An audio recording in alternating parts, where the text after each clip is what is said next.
All right. So next up, Mr. Can't Stop, Won't Stop. What's happening here? Take that.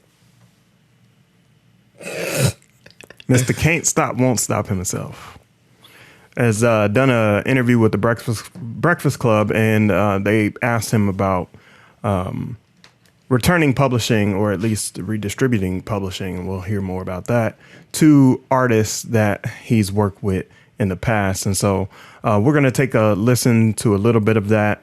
For you audio listeners, please go watch the video again, and just ride along with us, and we'll commentate after we share. So let's go ahead and take a listen. And I like stand on my own 2 feet, you know what I'm saying? And so that's why I did that one. But we will be having, out there with all the bad boy artists and everything. Like you mentioned all the artists. You mentioned Mace. Recently you said that you were giving the artists back their publishing. Yeah. What made you decide to do that? And what was the artist? Did you speak to every artist when you did it, or how did that happen? How did that work? Break that down. Yeah.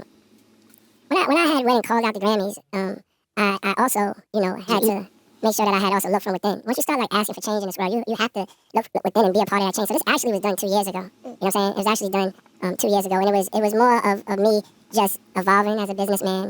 A person that really wants change in the world. And progress, most important, because you can have change but not progress. And it was the right thing to do. Yeah. You know what I'm saying? It was the right thing to do, and it's the frequency that I'm in. It's the love frequency. It devolved from an explanation to a promotion.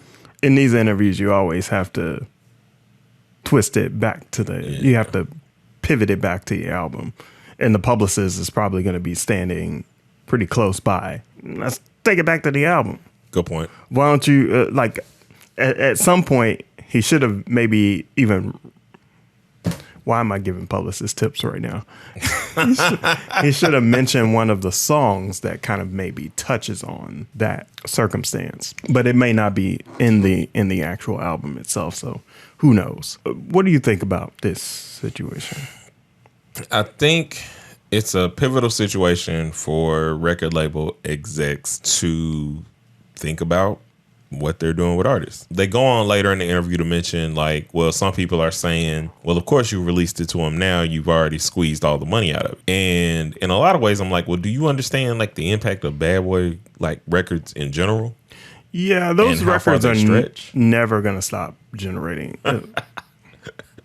They can't stop. They can't stop, and they won't stop generating royalties. Because there's so many different, unless he was so strategic that he waited till all of the licensing and leasing deals were up to do this 2 years ago. Mm-hmm. But I don't think that was the move. I think that there's still a lot of value in what he did. And this should be something that a lot of record execs are looking at, because people are going to start calling for it, not just in black-owned, black community things, which was a big thing with Diddy doing it, because it's we're calling for him to do it while not calling for these other record execs to do the same. Yeah, I think it should be a common practice for folks to have just even publishing splits no matter what. Mm-hmm. I think it's fair for the label to have a percentage, but not the whole.